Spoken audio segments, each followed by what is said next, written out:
Hello and welcome to another Considered Normal blog. My name is Matthew Koster. As some of you know, I am a Linux server administrator, and one of the things that I do as a Linux admin is to make sure a server is secure. For Linux, it's fairly easy. For SSH, we use SSH key pairs or RSA key pairs. This allows us to log into a server. Let's just log into one of mine here. Quickly and securely without having to remember any passwords or anything like that. It uses a key pair, so there's a private key on my machine and a public key on the server. And when I go to authenticate, it doesn't look for a password, it looks for that key pair. So it looks at the private keys on the server, it looks at the public key looks for the public key on the server and the private key on my machine and make sure that they're compared to each other, and if they do match, I'm able to be logged in. You'll see here that there's actually been 18 failed login attempts in about the last hour or so. These are people who are attempting to log into the server on the default port using root and a password. Now they'll never be able to get in because of course password authentication has been disabled and replaced with RSA key pair authentication. So the only way a person can actually get into the server is if they have your private key, which is located on your machine. So the chances of that are fairly rare. One of the other things you could do to secure your machine, of course, is to change the default port or some other things. But this particular vlog isn't about Linux and how to secure it. If you want a vlog on that, put in the comments and let me know, and I'll probably create one for you.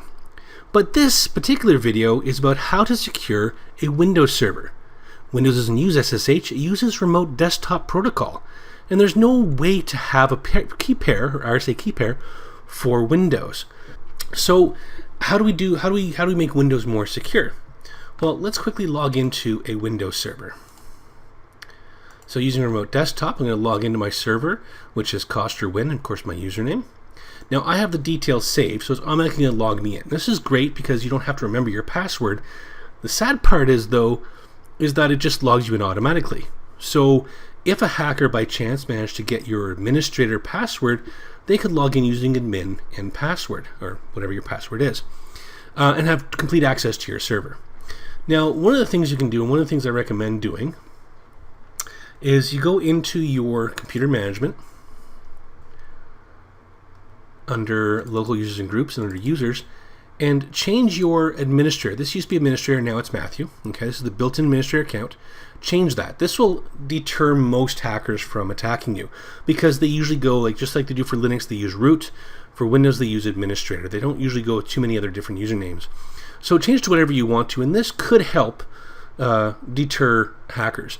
One of the other things you could do is you can also change the default port by hacking the registry using regedit and a few other things, but I don't recommend this as having to remember the default port or the new port, etc.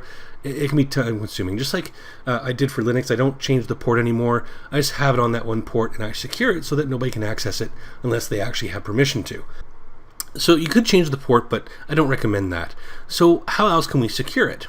Well, other than changing your username and having a very good, strong password, there's also a way of doing two-step authentication with Windows. And the way to do that is with an application called Duo. Let's just go back to the actual Duo page.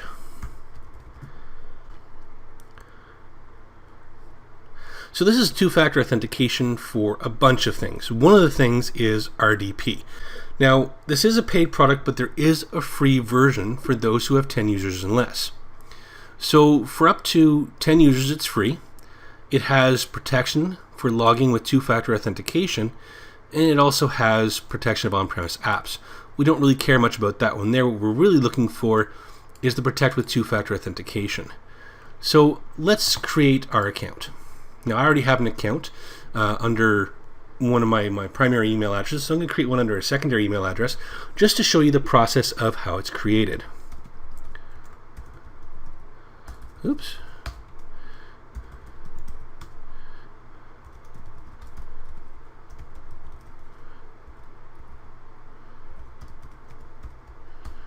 If I could type today.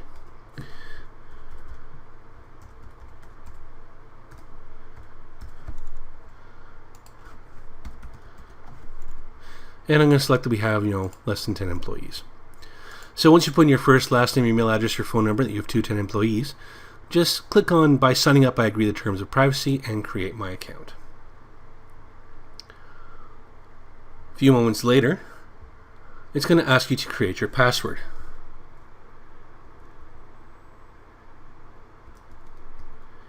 Oops, typed it wrong.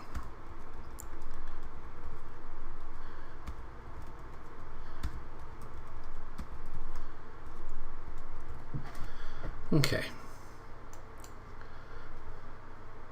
So now it's going to ask you to install Duo Mobile on your cell phone or on a device like an Android device or an iPhone or an iPad or any other tablet.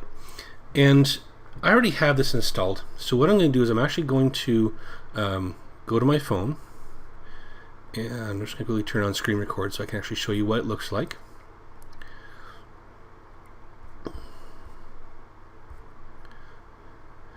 So I'm going to log into my Duo application. You're going to see that I already have two accounts on there, admin and RevelNode. This is my other account that I have. So you're going to hit the key with the plus sign at the top, and you're going to scan that little barcode at the bottom. There we go.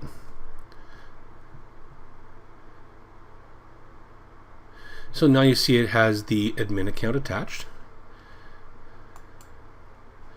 Click continue on the screen. Set the correct number for your backup. And then you just press the key beside your thing. Then I'll show you a number.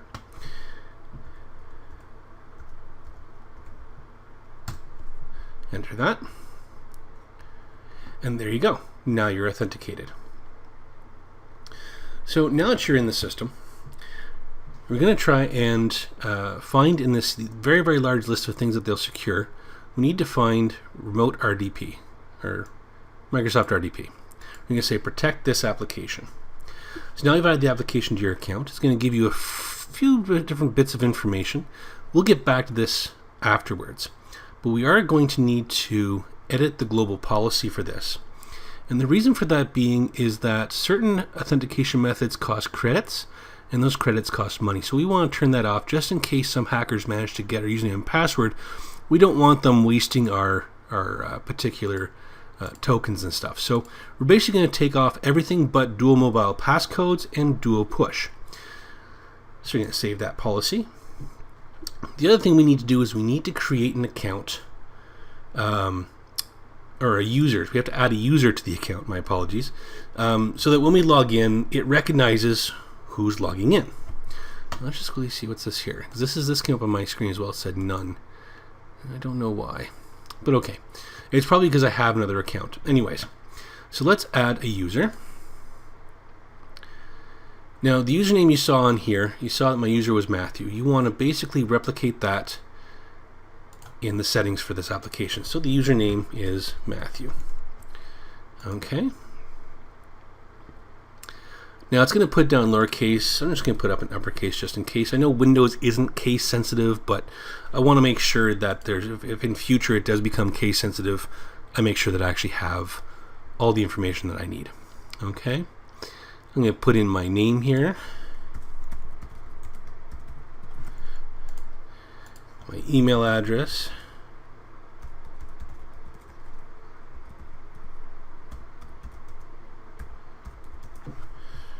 okay, I'm going to make sure I'm active, of course.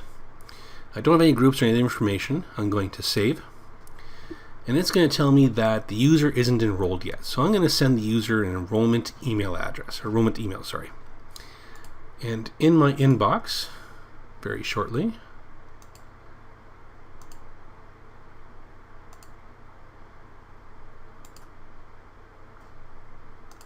make sure I spelled this right.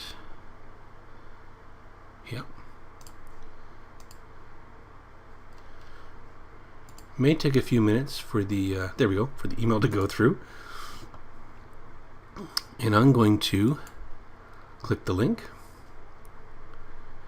And I'm going to go through the two-factor authentication setup for the user. Now we did do already a setup for the administrator account for Duo, but this is for the user account. Okay, so of course I'm going to go for a mobile phone. I'm going to put in that same phone number. Tell it that's the correct phone number. I'm going to tell it's an Android. because mine is. If yours is an iPhone or anything else, please put that information in. And tell them that you already have the Duo Mobile installed. It'll give you another code. So you're going to go back to your phone. You can go back into Duo again. And you're going to go up to that plus sign once again. And you're going to make sure that it grabs the code on the screen. And there we go. The code's been successfully created. So continue. And leave it as ask me to choose what method of authentication to have. Okay? And finish enrollment. So now we've completed the enrollment for the users. Let's go back here. It should say that the user is active, but never authenticated. So I've never actually logged into the server. So now you can go back to our server. No longer need this. We're going to go to duo.com.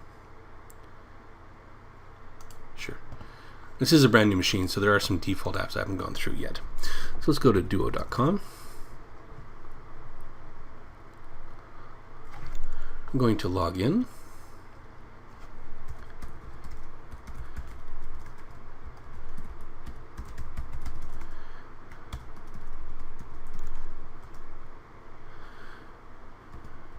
If you remember your password, don't save. Okay, I'm going to ask it to do a push.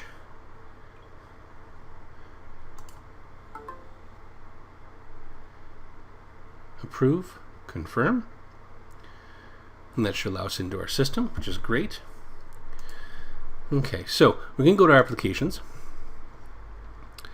We're going to go to RDP. And it's going to say, see the RDP documentation to set up, your Duo authentication. So we're going to scroll down, and under the first steps, we're going to actually click on Duo Authentication for Windows Login Installer page, or package, sorry. And we're going to save this to our download directory. We're going to open the file, and we're going to let it install.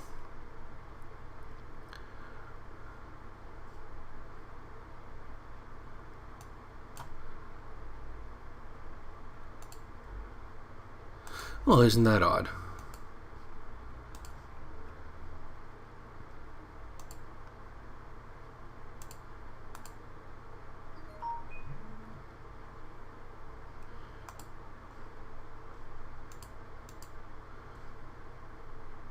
There's some sort of setups going on, or downloads.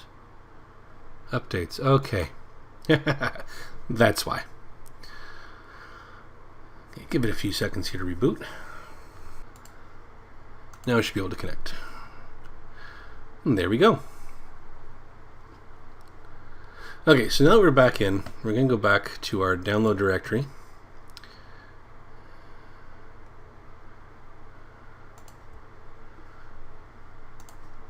I'm going to try and do that Duo Windows login again. Now, one of the things you should do with Windows always, you notice there's no extension here, .exe. You really want to have that. So do not have the hide file extensions enabled. Enable it so you can actually see the file extensions. That'll help you out a lot as well. Okay, so this is where you need to have that information. So let's go back and log back into Duo again.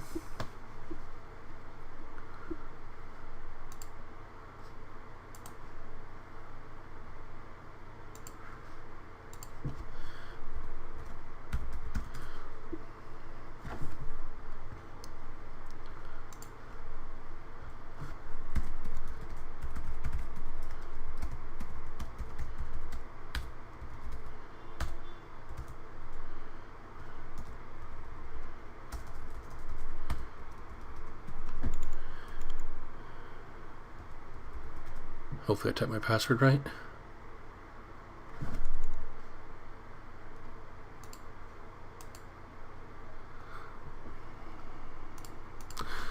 Hopefully I type in my email right. Okay, I'm just going to do a push to my phone again. Approve, confirm. And there we go. We're now logged in. We're going to go to our applications. We're going to click on our Microsoft RDP. And this is the information we're going to need. So we're going to copy this here. This is your integration key. We need the secret key. And we're going to need the API.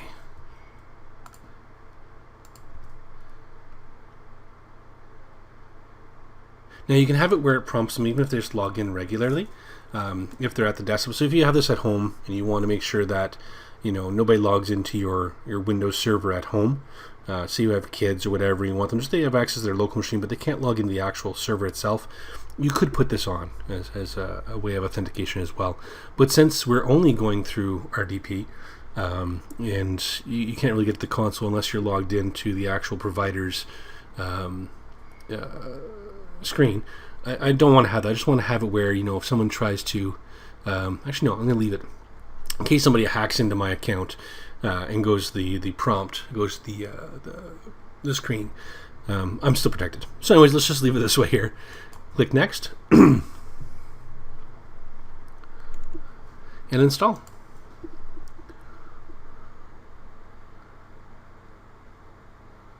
And there we go. Okay. So we can just finish that. Now that we have it installed, just close that off. Now if we go and we disconnect, and we try and connect again,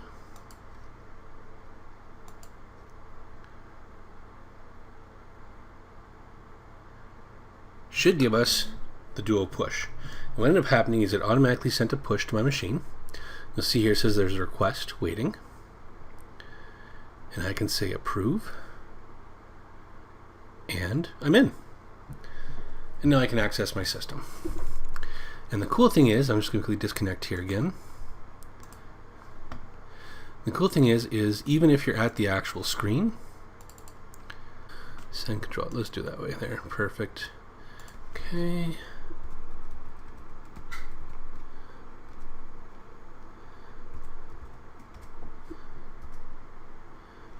I didn't type it right? Really? Yeah, there we go. It's still going to ask me to push as well. This is why it's left on. So again, it's going to go back to my machine and approve. And that, of course, should let me into my system now. So that is how you can secure your machine a little bit better by using two-step authentication. By using Duo. Duo is a really cool application. It's free. If you like this video, please go ahead and like and subscribe at the bottom. And until next time.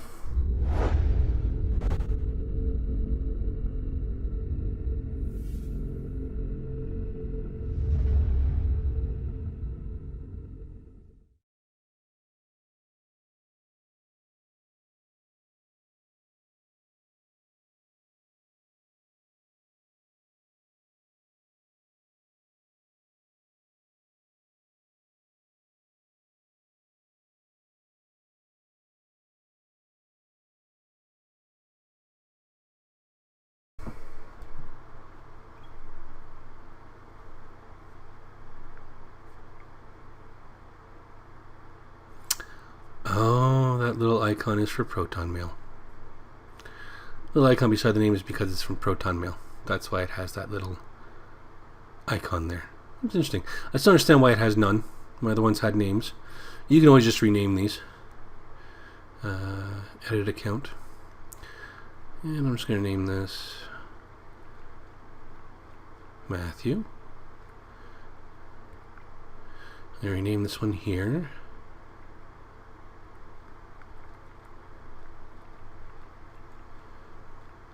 Oops.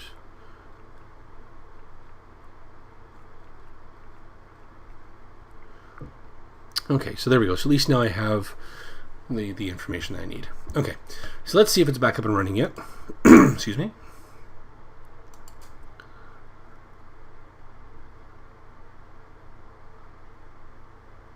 And it's not back up just yet.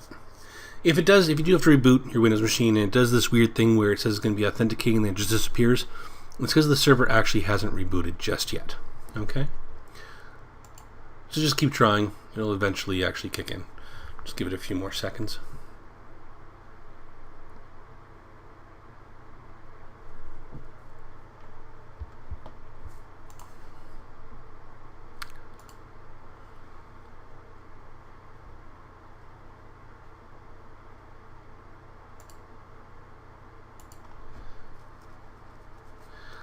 Give it a few more seconds.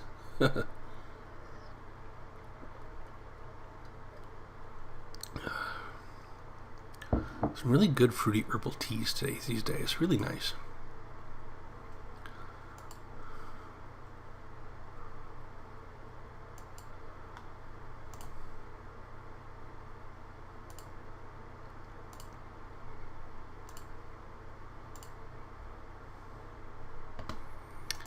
Okay, so we just got another email saying us to pretty much confirm the email address, and we're going to.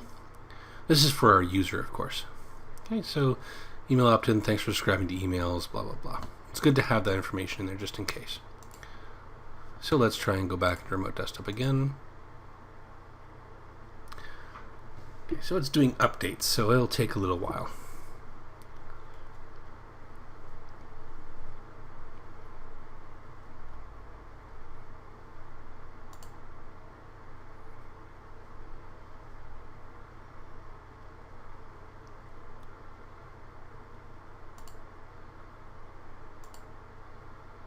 I really hate Windows updates. Again, this is why I love Linux. You know how Linux updates work? The only thing you ever have to reboot Linux for is for a kernel update.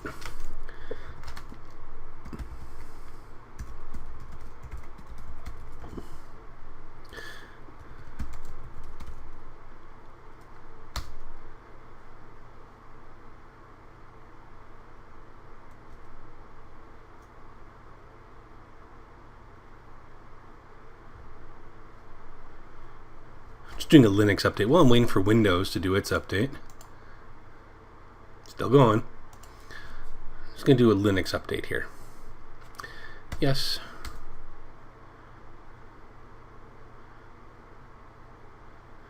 So it has 10 packages to install.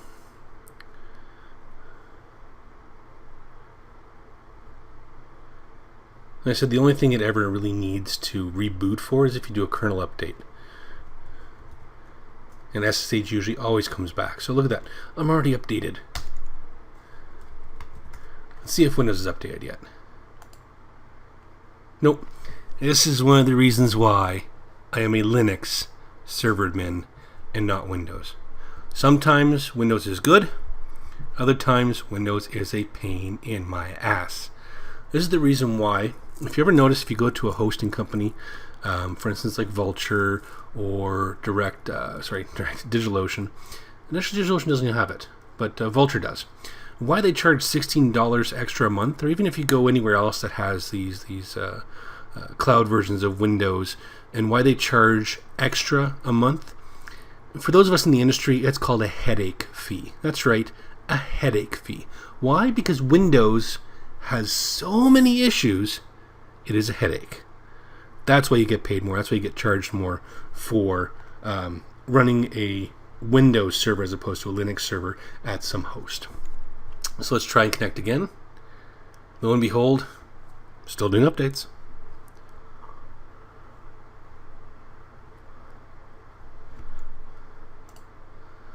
Okay, I'm tired of waiting. Let's just take a look here and see.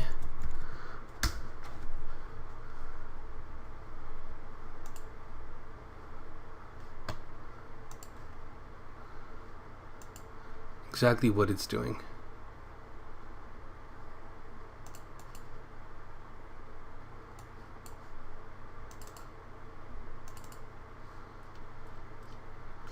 Black screen. That can't be good. There we are. Why did you give me a black screen? You're never supposed to do that to a server, by the way.